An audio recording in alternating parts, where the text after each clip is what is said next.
Hello and welcome to our reviews. Today we'll be reviewing the D-Arts Original Designers Edition Wargreymon. So, yeah, this is a sort of a re-release of the older D-Arts Wargreymon. It's different in some way. I don't really know the exact differences. I can't really see any big differences between this one and the pictures I've seen of the original one. I think the paint job on this one might be slightly shinier, maybe? I don't know. It looks pretty similar. But there's also a black Wargreymon version of the original one, and both the original one and the black Wargreymon one are really expensive. So I never got one, but got this one because I thought it'd be pretty cool to have a Wargreymon. He's a bit smaller than I thought, but apart from that, he is pretty cool. He has the sort of standard, really good level of articulation that D-Arts and SH Figuarts and stuff like that have. And he comes with a Terra Force accessory and stuff. So, overall, he's pretty cool. So, let's go and zoom in for the articulation, sculpt, paint details, all those sorts of things. Alright, starting off a quick size comparison. Here we have Wargreymon, a 3 3/4 inch Marvel Universe Wolverine, and a 6-inch Marvel Legends size Hellboy. Like I said, Wargreymon, not quite as big as I was hoping he would be. He's but about the same size as a normal sort of D-Arts figure, though, so really shouldn't have been that much of a surprise. From what I remember, Wargreymon's fairly big. I don't remember exactly how big he is, but I know he's bigger than people. So maybe he fits in with Marvel Universe scale, but maybe he doesn't. I don't really remember specifics. I just know he was a fairly large thing. He's definitely not going to fit in with Marvel Legends scale things, though. Or normal D-Arts scale things, really. Except for maybe the other Digimon. Anyway, let's get the other two out of here and just look at Wargreymon. Alright, here we have Wargreymon. He's got his head up here, which we'll zoom in on in a minute. All of the gold parts are a nice reflective sort of paint, which is nice. Also, the red up here on the tips of these spikes, and down there on his shin guards are also reflective paint. And all the metal and stuff. He's got a lot of reflective paint, which is nice. His skin tone is kind of orange. You might be wondering where his big fucking claw things are that he murders civilians with are. He doesn't use them for that. But anyway, they're removable, so I'm going to count those as accessories. We can look at those later. I personally don't ever remember him actually not having those on. But, I don't know. I could just have terrible memory.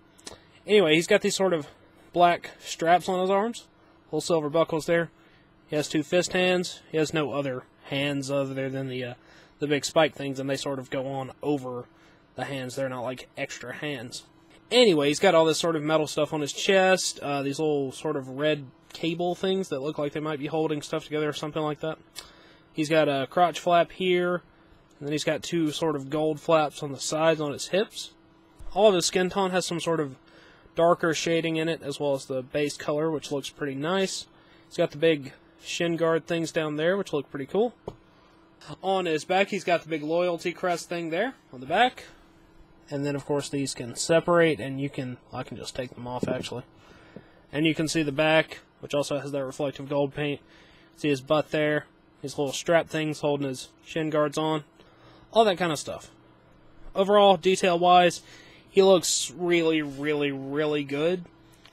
So, nothing really to complain about there. Also, still need to zoom in on the head sculpt, so let's do that right now. Head sculpt-wise, there's not really a lot to look at. It's mostly sort of his helmet thing with 3 horns. Lots of metallic paint. His eyes are done really, really nicely. They look pretty cool. You can also see he's got his red mane of hair stuff back there. And, yeah, it certainly looks like I would imagine Wargreymon's head sculpt should look. I have no issues with it whatsoever. Alright, now let's zoom out and look at some articulation. Articulation-wise, Wargreymon is really good. His head is actually probably the only point I have any real issues with. The hair doesn't really let his head go back very far. It goes down okay, it tilts side to side. It even has issues rotating. I don't know if mine's just stuck or if it just doesn't turn very well. I don't really know what's up with that. Shoulder pads move to allow for full movement there. He's got the standard sort of ball joint there, ball and socket thing. Moves forward and back, in and out. He's got a bicep cut there, double jointed elbows. His wrist is on a ball hinge, hinges in and out, and rotates and pivots side to side, and all the things you would need it to do. He's got a nice diaphragm joint, side to side, forward and back, rotation at the diaphragm joint itself, and down here at the waist, which also moves forward and back and side to side. Standard sort of ball joint legs, and an out forward and back. Rotates around on the ball joint there. Double jointed knees.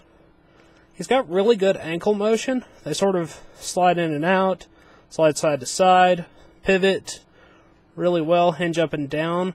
But they're sort of not, like, connected to the ankle much, so they don't look very good from the side. Also, they don't look very good because they're sort of bent away from the pad thing if you do that, so that's sort of a downside, but they're very good for range of motion.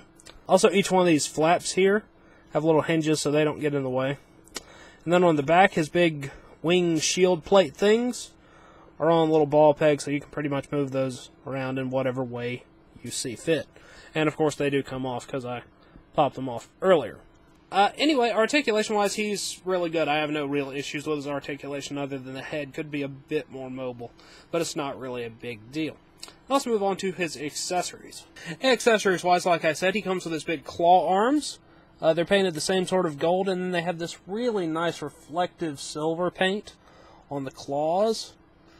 To put them on, what you do is you take off his hands, and then you put them inside here, and then you peg them through on the other side of this whole strap thing here. None of that's flexible or anything, but it's not too hard to do. I figured it out pretty quickly once I understood exactly how you were supposed to get them on there. I'll go ahead and put them on there and let you see what he looks like with them equipped. And there it is now on his hand. It just sort of vaguely, loosely just sits on there. It rotates with the wrist joint, so it retains all the mobility for the most part. From what I can tell, you can just put either one on either side. It doesn't seem to matter. So yeah, those are pretty cool, and they're practically necessary, so it's a good thing he's got them. And his last accessory is a Terra Force, so let's look at that really quick. Alright, here is his Terra Force accessory. It's essentially just a tiny reflective ball of fire.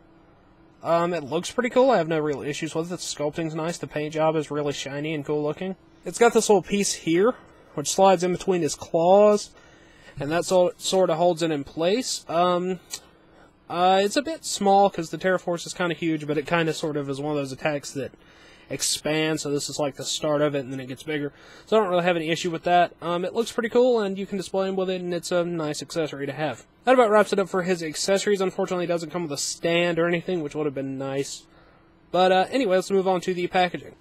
Packaging-wise, Wargreymon's not really good for in-package display. Unlike the original release, this box doesn't have a window. I'm not really sure why they chose to do that. Cost cutting, maybe. Is thin pieces of plastic cheaper than cardboard? I don't know. But either way, they didn't put a window in it. D-Arts, Wargreymon Original Designers Edition. You got your artwork there on the front. Little Tamashii Nation logo and stickers and things like that. Picture of the figure on both sides. On the back, picture of the figure posing, all that kind of stuff. So, like I said, not very good for in-package display. But, anyway, yeah, Wargreymon. Alright, that wraps it up for Wargreymon, so until next time, goodbye! Hello, you've just watched one of my videos. Feel free to like, comment, and subscribe if you enjoyed my videos. If you didn't, run away and never return. Also, feel free to check out my other channels, Venom Raptor for all my variety gaming content, and VR Reviews for reviews of various action figures and collectibles. Thank you, and goodbye.